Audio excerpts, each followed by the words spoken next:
Hola chicos, bienvenidos a su materia de patrimonio gastronómico del siglo XIX al contemporáneo. El día de hoy nos toca hablar sobre el tema de la masificación alimentaria. Muy bien, tenemos una pequeña reflexión inicial. Las primeras dos preguntas son de carácter sociocultural más que netamente adentrarnos a un tema de lo que viene siendo la masificación alimentaria.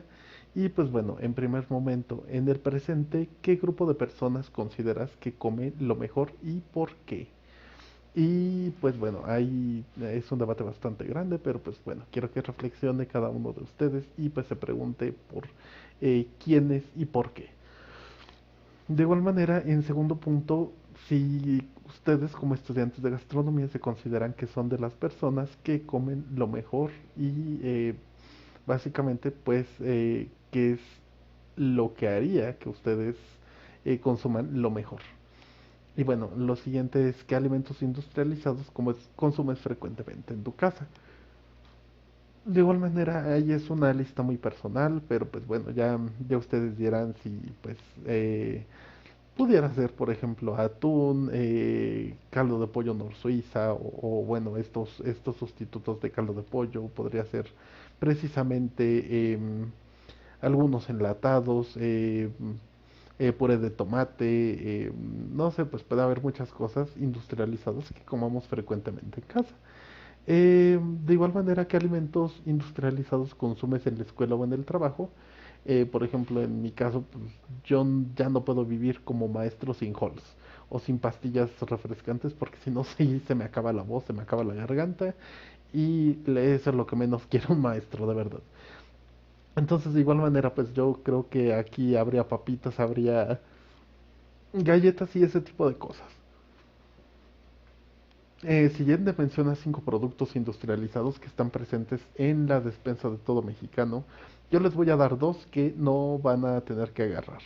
Eh, Uno, yo creo que azúcar es algo bien indispensable para el mexicano y pues básicamente ya para gran parte del mundo. Y atún. Después de esas dos cosas, pues pueden pensar cinco más. Y pues de igual manera piensen esta pregunta antes y después bueno, perdón, antes y durante periodo de COVID. ¿Cuántas veces a la semana vas o al mes vas al supermercado? De igual manera, si ustedes viven precisamente con sus papás, yo creo que no tienen tanta necesidad de salir. Pero si están a cargo pues de ustedes mismos, pues yo creo que sí son algunas veces o al menos pues una salidita a la semana. Pero pues sí, les digo, ahí depende de cómo estén organizados. De igual manera, yo usualmente era pues una o dos veces a la semana, más lo que viene siendo las compras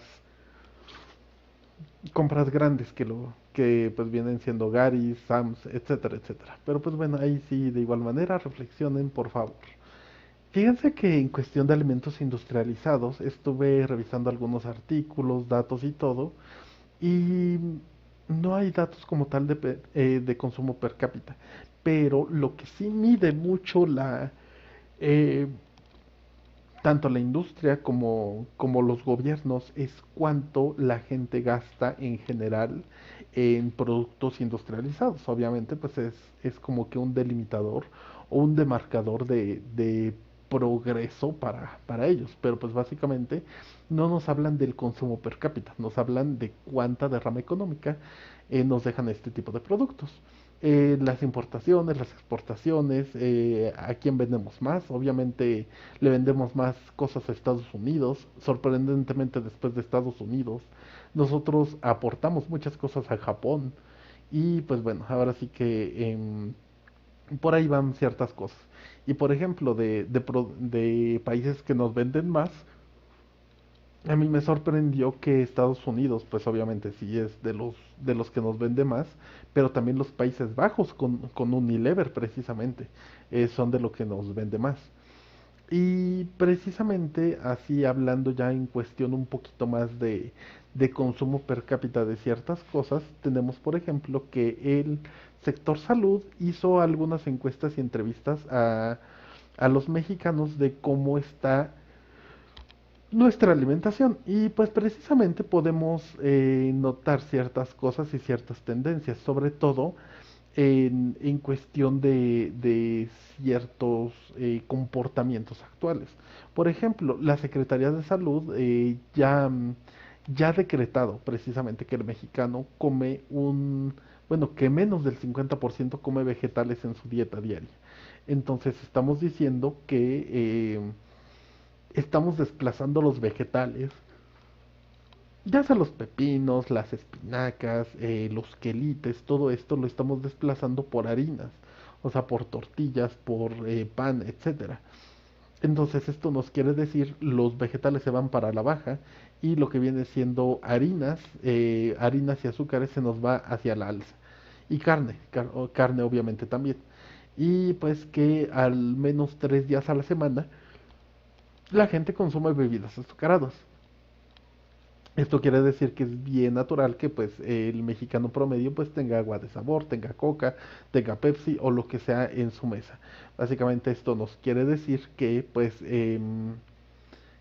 sí estamos abusando bastante de este tipo de bebidas. O a veces, aunque no digamos abusar, pero sí que las tenemos muy presentes en la mesa como mexicanos. Y bueno, yo creo que este es uno de los primeros productos industrializados que es precisamente el azúcar. Si pueden ver precisamente en la imagen, tenemos hasta que en el fondo que están derritiendo, o más bien llevando al punto de ebullición y de fundición lo que es el jugo de la caña. Entonces, al final del día lo están virtiendo en estos conitos, bueno, en estos moldecitos de barro que están acomodados aquí en cajas. No dista tanto de verdad de la producción de piloncillo actual. Eh, digo, mm, ya a escalas industriales pues sí ya tienen sus moldes y todo, pero en una escala artesanal pues de verdad, o sea, eso es bastante cotidiano. Entonces, no me cansaré de decirlo, perdonen, pero pues ya lo saben, la caña de azúcar, originaria del Valle del Indo, es precisamente norte de India y sur de China. Tenemos que pues este refinamiento lo hicieron precisamente en la región árabe, no sabemos exactamente en qué parte. Algunos de los textos que he leído dicen que fue precisamente en Israel, pero pues bueno, dejaremos que es la región árabe nada más. Y pues como es un producto sumamente especializado que pasa por muchos procesos, no lo manejaba cualquier persona. Por eso únicamente se quedaba en manos de boticarios, tanto la preparación como lo que viene siendo el uso de este producto. Y pues bueno, ya si lo querías comprar y todo, pues ibas con el boticario y pues él ya te lo vendía.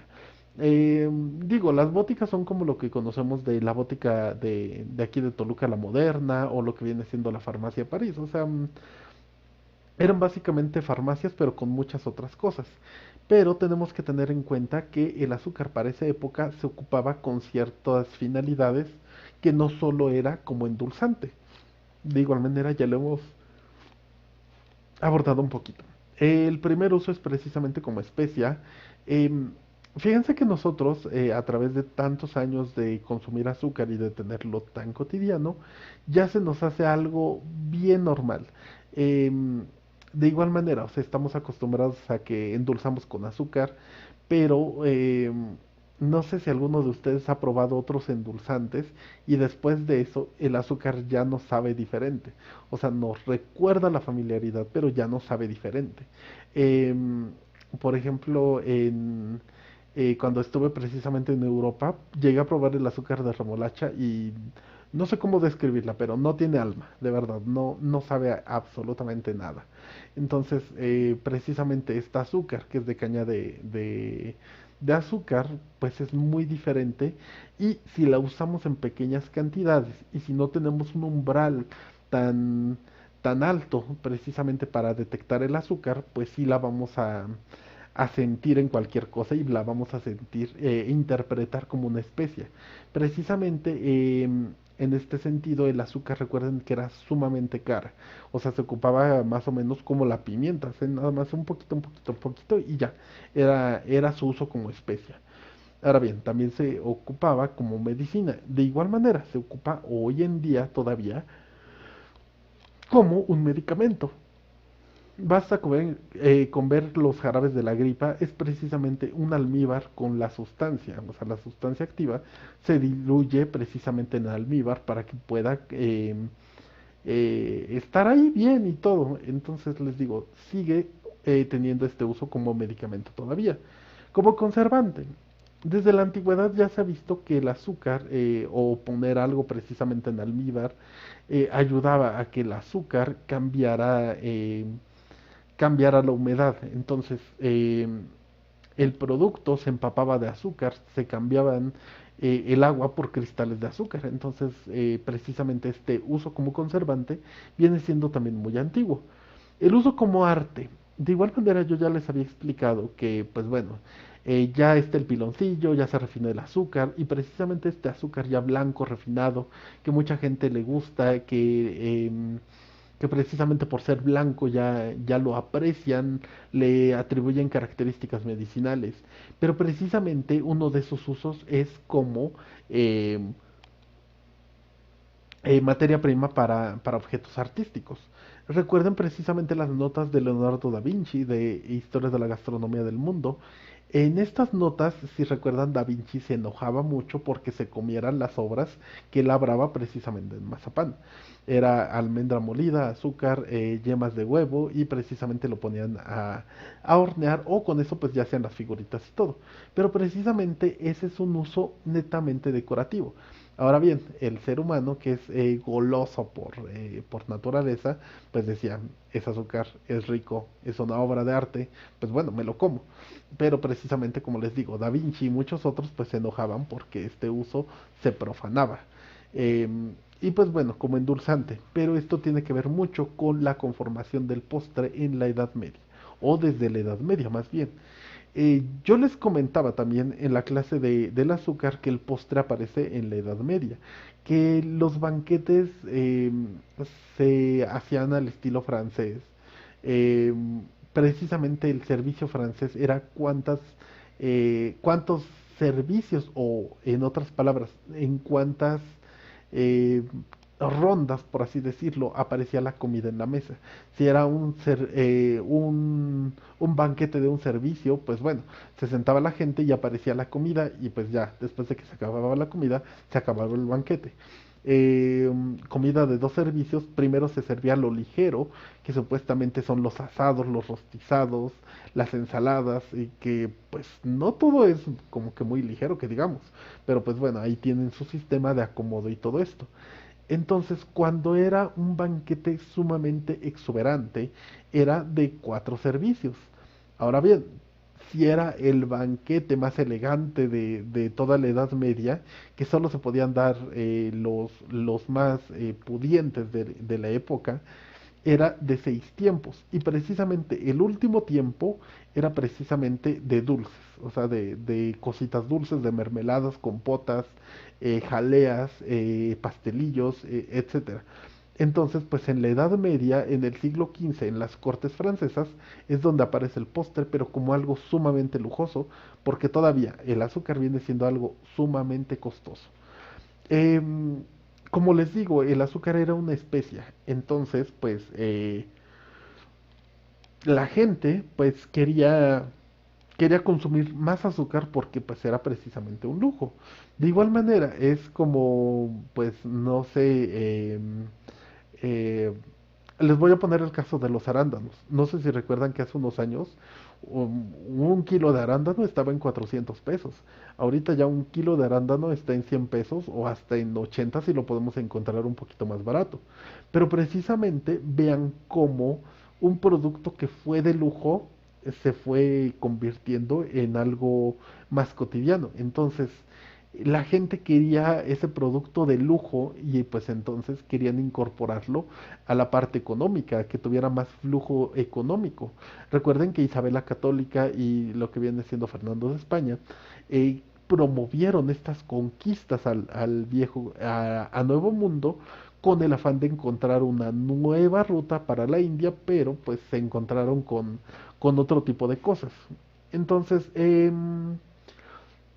como les digo, básicamente pues era obtener más azúcar, pero como encontraron nuevas tierras, tierras fértiles, donde ellos sabían que pues podían sembrar los productos que más les dejaban dinero, porque precisamente, o sea, cuando ellos llegan precisamente aquí, lo primero que buscan es oro porque es dinero fácil, pero precisamente lo siguiente que buscan es plantar las cosas que les dejan más dinero.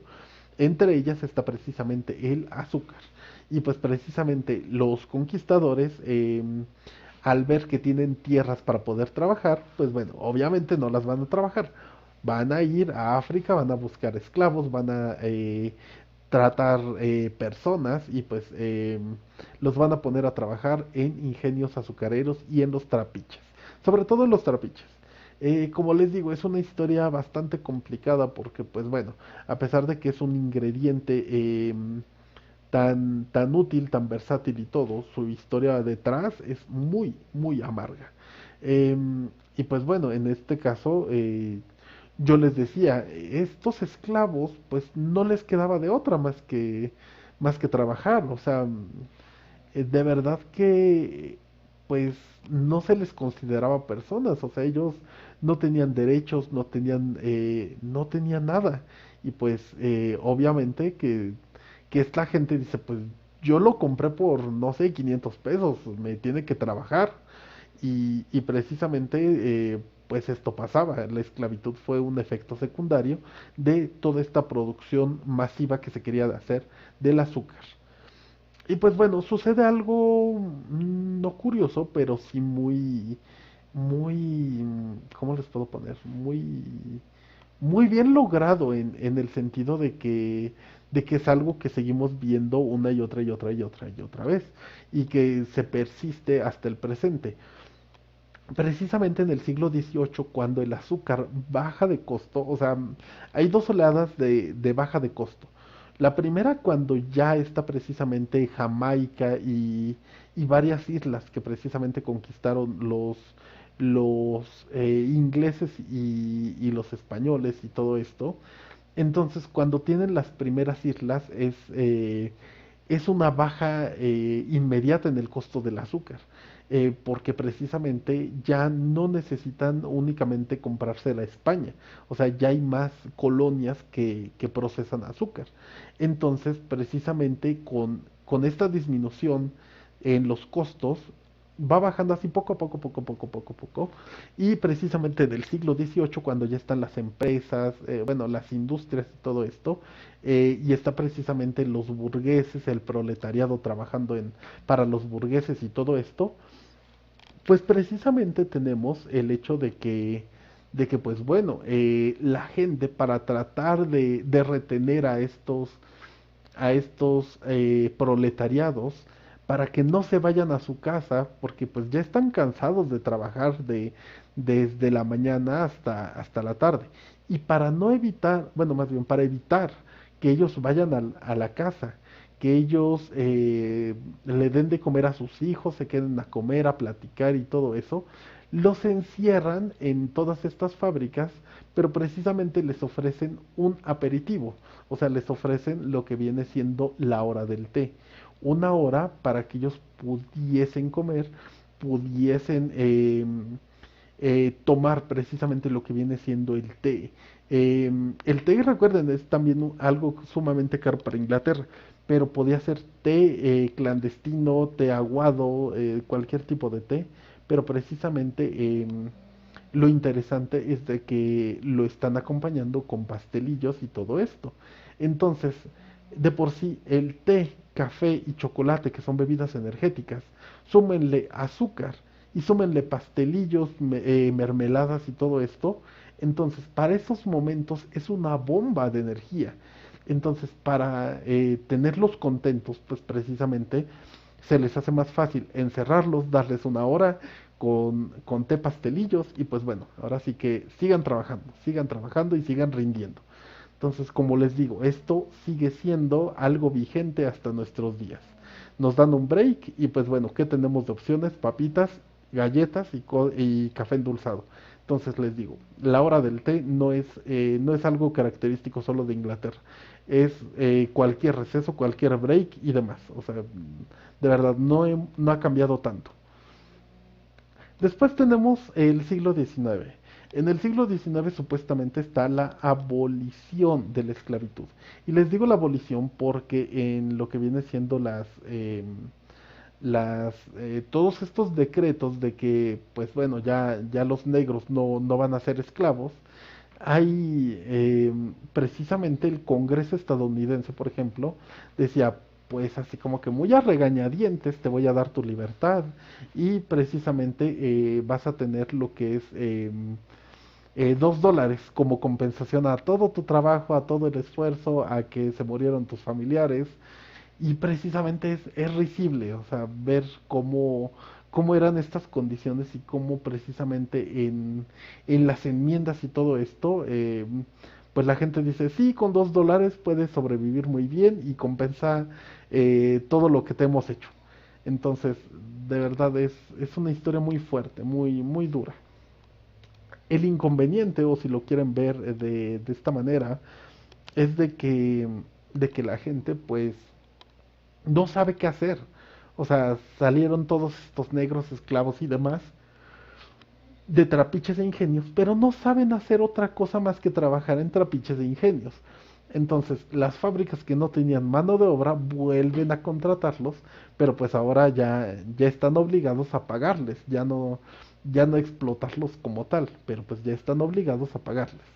Em, pero de igual manera se quedan exactamente en el mismo puesto con el mismo trabajo. Y en siglo XIX, como les digo, hay una alta oferta, hay una alta demanda y por ende hay una baja de costos. De igual manera, las tres bebidas más importantes, que es el chocolate, café y el té, son las que van dominando el mundo desde siglo XIX. Y precisamente empezamos a ver industrias alimentarias, precisamente de pastelillos, de conservas, mermeladas, confites, licores, obviamente también de chocolate en el caso de México, de que se prepara precisamente con las molenderas o ya a finales del Porfiriato, no sé si ya tienen maquinaria especializada, pero parece que sí. Entonces, como les digo, el azúcar permite que haya muchas más posibilidades y se empieza a hacer una industria en torno a este producto que ya es algo industrializado, o sea, es algo doblemente industrializado. En el caso del siglo XX, nosotros vamos a ver ciertas cosas muy importantes.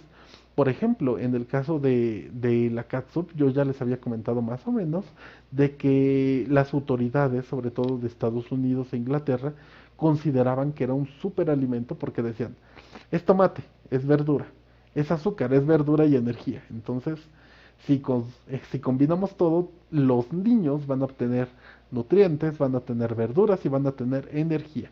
Entonces les digo, de verdad, pues esto causó desnutrición y bastantes muertes de niños. En el caso de México, porque tampoco quiero detenerme mucho en el contexto internacional porque es demasiado, pero vámonos al caso de México. En el caso de México surgió una asociación que es UNPASA o lo que viene siendo la Unión Nacional de Productores de Azúcar SA o lo que vino siendo después Azúcar SA, que precisamente estuvo editando este tipo de libros y materiales a la par de que, pues bueno, trataban de producir más azúcar y de difundir el azúcar mexicano como un producto netamente nacional y algo que nos podía dar energía y hacer, pues bueno, que las familias se unieran a través de la dulcería, de los postres, etcétera. Porque precisamente después de la Revolución Mexicana, Contrarrevolución, de la cristiada y todo esto, pues muchos trapiches de ingenios quedaron completamente abandonados. Entonces, por eso lo que viene siendo un PASA y Azúcar S.A. eventualmente ayudaron mucho para que este paradigma y estas cosas no se abandonara nuestra azúcar mexicana. Y bueno, no sé si a ustedes ya les habrá tocado esto, yo sí lo recuerdo muy bien, pero precisamente no recuerdo en qué momento cambió esto. Pero precisamente en Bimbo y en las escuelas y en todo, nos enseñaban una pirámide alimentaria. Yo, la verdad, me había percatado de esto, pero no quise decir nada en el momento porque dije, si de por sí yo estaba adelantado en ciertas cosas con respecto a unos compañeros, preguntaba así de, oiga maestra, ¿no será así? Me decían, no, porque no hemos visto eso. Yo, Entonces, precisamente, esta era una de esas cosas que yo tenía muchas dudas. Porque en esa pirámide, en la parte de hasta arriba, en otras palabras, lo que teníamos que consumir menos, estaban pastelitos, panquecitos, dulces, paletas, y en la parte de hasta abajo estaban los cereales, pero era precisamente pan de caja estilo Bimbo, y precisamente había panes dulces, cuernitos y demás. Entonces yo decía, ¿por qué hay pan dulce si están hasta arriba las cosas dulces que no se deben de comer tanto? Entonces, la respuesta era clara. Bimbo hizo esa pirámide alimentaria en los años 50, 60 y fue el modelo educativo para que consumiéramos Bimbo.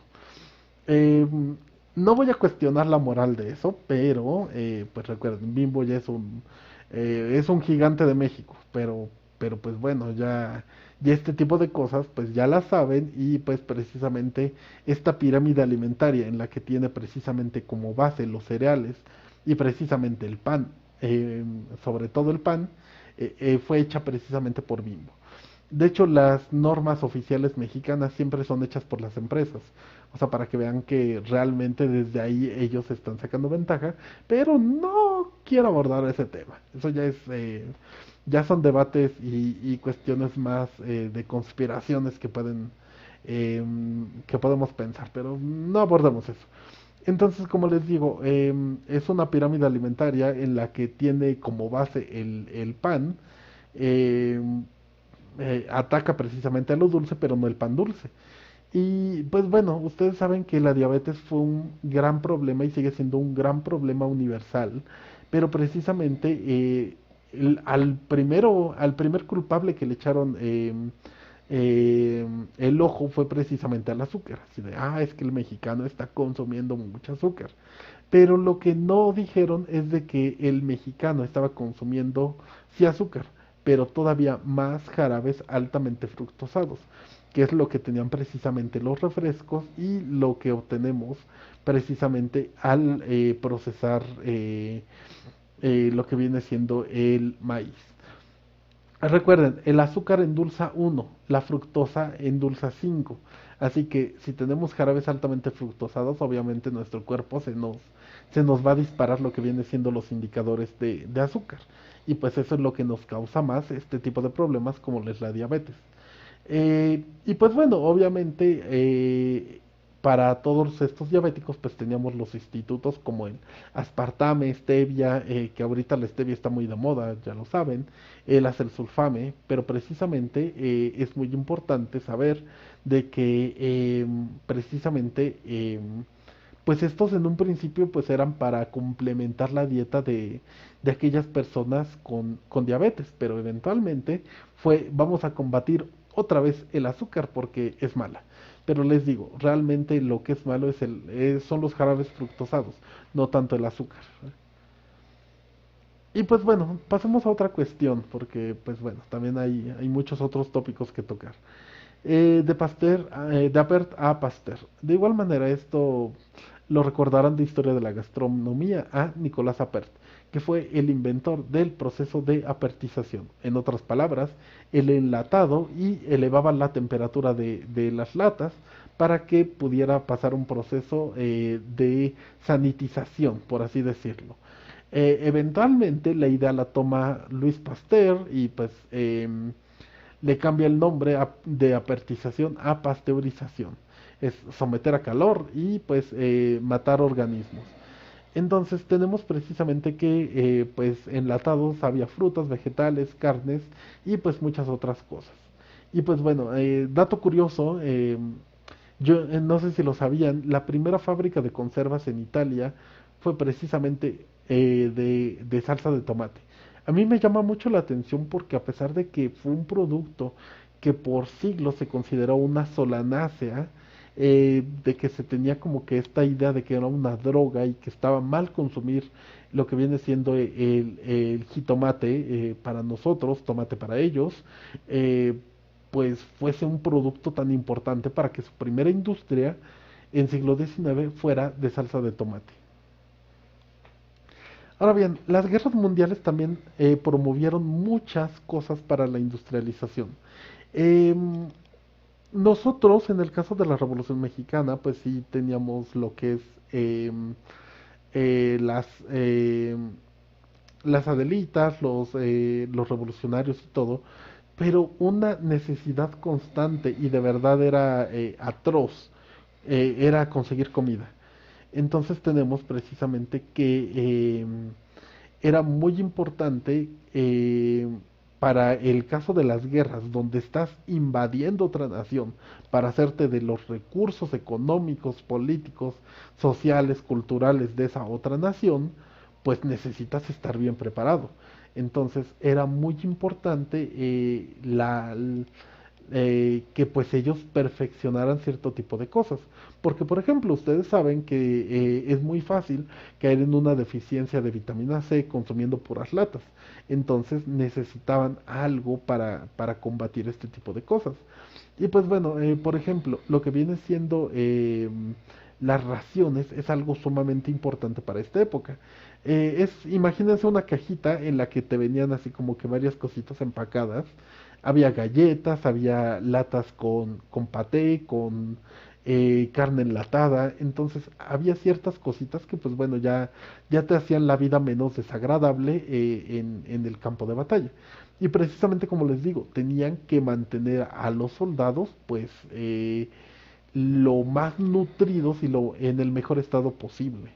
Y pues, por ejemplo, en el caso del horno de microondas, ustedes saben que fue un descubrimiento fortuito en los años 40, que dejaron por ahí una taza, creo que con café, y como tenían muchas ondas de radio, vieron que se había calentado el café, dijeron así como que, pues, ¿qué tiene de especial todo esto? Y ya vieron que fue precisamente por las ondas que agitaban mucho, mucho, mucho, mucho, mucho, mucho, mucho y generaba precisamente la evaporación del agua y por eso se calentaban las cosas. Y es básicamente cómo funciona un horno de microondas en la actualidad. De igual manera, tenemos muchas cosas nuevas o muchas cosas instantáneas que se trataron de promover después de la Guerra Mundial. En el caso de muchos veteranos de guerra que llegaron ya sea cojos, mancos, tuertos, lo que sea, pues bueno, ya no podían trabajar. ¿Y quién se tenía que hacer cargo? La mujer. La mujer en esta primera ola de feminista, pues obviamente sale a trabajar, trata de reclamar sus derechos, el voto, la libertad sexual, etcétera, etcétera. Entonces, las mujeres ya no tienen el tiempo de cocinar en casa. Ya debe de ser una ama de casa moderna, como lo vimos en clases anteriores. Y esta cocinera moderna, pues tiene que hacerse la vida mucho más fácil. Ya no es moler todo con metate ni con molcajete, no, ya es hacerlo en la licuadora y tener a una criada que le ayude. Y precisamente tener cosas lo más rápido y posiblemente que unan a toda la familia, pero que no le lleven cierto tiempo. Por ejemplo, en el caso de lo que vienen siendo los restaurantes de comida rápida, pues bueno, es un ritual, empiezan a generar rituales.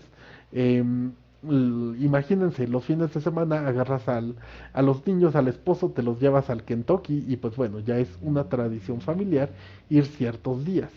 Tal vez no todos, pero precisamente cuando te quedas en casa es hacer alimentos listos para comer o listos para preparar. Por ejemplo, un alimento listo para preparar es como este de la gelatina.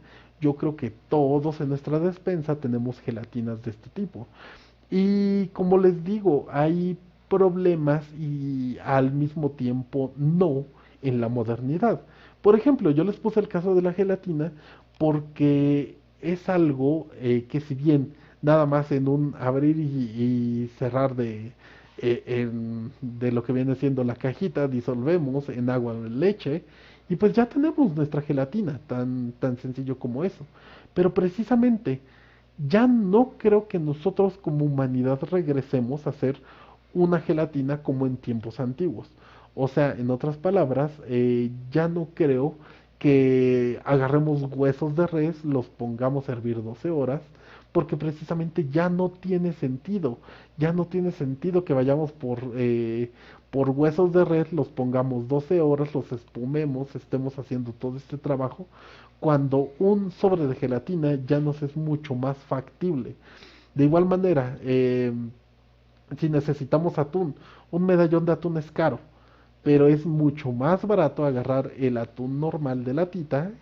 Y por eso les digo, o sea, hay cosas que cambian y hay cosas a las que no podemos regresar en definitiva porque no serían o muy difíciles o muy costosas. Pero les digo, el caso de la gelatina es un ejemplo muy claro de cómo no podemos dar un salto atrás tan drástico como este. Y por ejemplo, al final del día luego ya tenemos la revolución verde, los organismos genéticamente modificados. En el caso de la revolución verde, pues los gobiernos quisieron que se trabajaran las tierras que no se usaban y precisamente que se trabajaran para cultivar. Los pesticidas, las maquinarias, pues fueron para mejorar toda esta condición. Obviamente que el objetivo era que todas las tierras se cultivaran, pero obviamente la gente con más dinero fue la que se benefició de todo esto, de los préstamos, de los apoyos, etcétera. Eh, y pues bueno, ya a finales de siglo XX surgen los primeros transgénicos. No recuerdo si fue en el 94 o 95, pero precisamente yo al principio cuando leí de esta descripción dije, de verdad será tan bueno, pero me di cuenta que sí hacía una diferencia significativa. Y precisamente el primer transgénico fue un tomate llamado Daniela, en el cual en vez de tener 5% de sólidos de tomate, porque esa es la conformación de un jitomate cualquiera, 95% de agua, 5% de sólidos. Tenía un 6% de sólidos, 94% de agua. ¿Esto qué quiere decir? Ganancias millonarias. Porque precisamente si tenemos en cuenta que de un 100% solo 5 se ocupa para tener sólidos y que se evapora una gran parte de agua, entonces básicamente están aprovechando un 20% más del tomate. O sea, es una ganancia verdaderamente insólita, hablando de ventajas, de ventajas a nivel macro, a nivel industria. De igual manera, ustedes ya saben que los organismos genéticamente modificados suenan muy atractivos, que pueden resistir tormentas, plagas, etcétera. Pero obviamente, pues ya no es nada nuevo lo de los genes destructores, el gen Terminator, que precisamente si tú quieres agarrar una semilla de un tomate transgénico y plantarla, eso estaría envenenando básicamente tu tierra porque estás contra la ley de que no puedes ocupar esa semilla y si la quieres ocupar, pues Monsanto y estas empresas pues ya lo saben y dicen así de, ah, no, pues es que tú la quisiste sembrar, entonces por eso ya tu tierra no es fértil. Y pues es muy problemático y engorroso este tipo de cosas. Y por ejemplo, si nosotros ya habíamos visto que de toda la naturaleza que tenemos, agarramos muy pocas especies para domesticarlas, hacemos básicamente un cuello de botella. Entonces, en el caso de los organismos genéticamente modificados, se hace todavía un cuello de botella mucho más ancho, bueno, mucho más chiquito.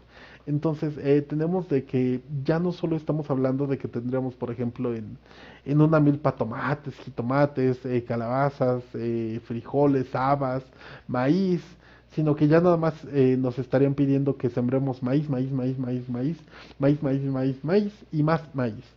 Entonces les digo, se haría como que otro cuello de botella dentro del cuello de botella. Entonces, por eso es un problema el monocultivo en contra de nuestro policultivo o pluricultivo. Y bueno, esta es la última reflexión conforme a las investigaciones, porque se dice que Estos son los productos que nos permiten hacer casi la totalidad de cosas que conocemos.